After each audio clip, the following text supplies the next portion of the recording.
क्या नेपाल नहीं पाकिस्तान में छिपी है अतीक की पत्नी शाइसा? योगी की पुलिस को मिल गया काले खजाने का रास्ता।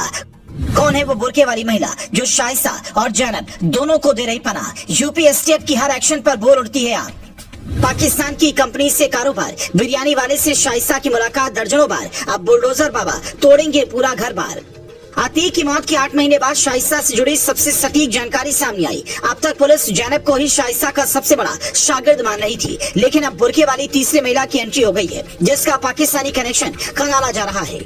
साथ ही पुलिस ने ये भी पता लगा लिया है कि इतने दिनों से भागी भागी फिर रही शाइसा खर्चा कैसे चला रही है। हर महीने 25 से 30 लाख रुपए उसे कहां से मिल रहे हैं, उसका पाकिस्तानी कनेक्शन क्या है। अतीक के बहनोई के रिश्तेदार ने जो खुलासा किया है उसे सुनकर यूपी एसटीएफ के अधिकारी भी दंग रह गए। उसे पुलिस ने टैक्स चोरी के केस में गिरफ्तार किया था, लेकिन उसने जो जानकारी बताई उससे शाइसा का सुराग भी मिलता दिख रहा है। और शाइसा की सबसे बड़ी मददगार अशरफ की बीवी जैनब नहीं बल्कि नीलोफर नाम की बुर्के वाली महिला हो सकती है। मीडिया रिपोर्ट के मुताबिक एसटीएफ एसपी ब्रजेश सिंह ने कहा है अतीक अहमद के बहनोई के रिश्तेदार कमर अहमद काजमी ने कई फर्जी कंपनियां बनाई हैं। उसे 100 करोड़ की जीएसटी चोरी के आरोप में गिरफ्तार कर लिया गया है, लेकिन जांच में पता चला कि उसकी पत्नी नीलोफर कई कंपनियों की निदेशक है। अहमद काजमी का पाकिस्तान की एक कंपनी से भी कारोबार है, दुबई में उसका तगड़ा नेटवर्क है। अतीक से रिश्तेदारी होने की वजह से हम उसका गैंगस्टर और पाकिस्तानी कनेक्शन भी खंगाल रहे हैं। पुलिस ने सीधे तौर पर शाइसा को लेकर कुछ नहीं कहा, लेकिन जिस तरह से रिश्तेदारों ने शाइसा की मदद की है उससे पाकिस्तान तक इसके तार जुड़े होने की आशंका है।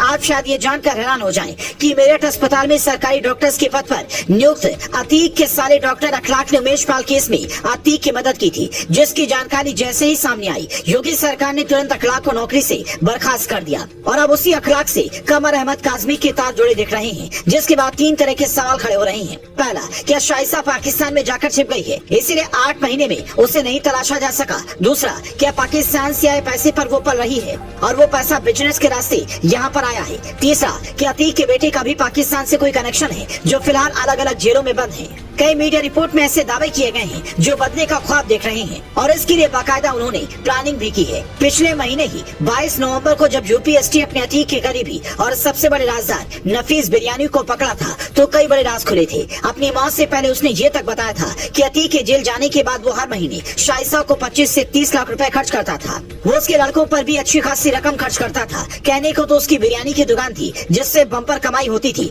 लेकिन उसकी असल कमाई का साधन रियल एस्टेट था। इसके अलावा उसने कई ऐसी बातें पुलिस को बताई हैं जिससे शाइसा के बड़े सुराग मिलने की संभावना पुलिस को दिखने लगी है। लेकिन लगातार बदले जा रहे ठिकाने और सटीक लोकेशन न मिलने से पुलिस के हाथ 8 महीने बाद भी खाली है। और अब नए साल पर उम्मीद है कि वो इस केस में सफलता हासिल करे। पर पाकिस्तानी कनेक्शन सामने आने के बाद से सवाल उठ रहे हैं, क्या टैक्स चोरी के मामले का उन मामलों से सच में कोई लिंक है और शाइसा क्या पाकिस्तान में छिपी है? पूरे मामले को सुनने के बाद आप इस पर क्या कहेंगे, हमें कमेंट में बताएं।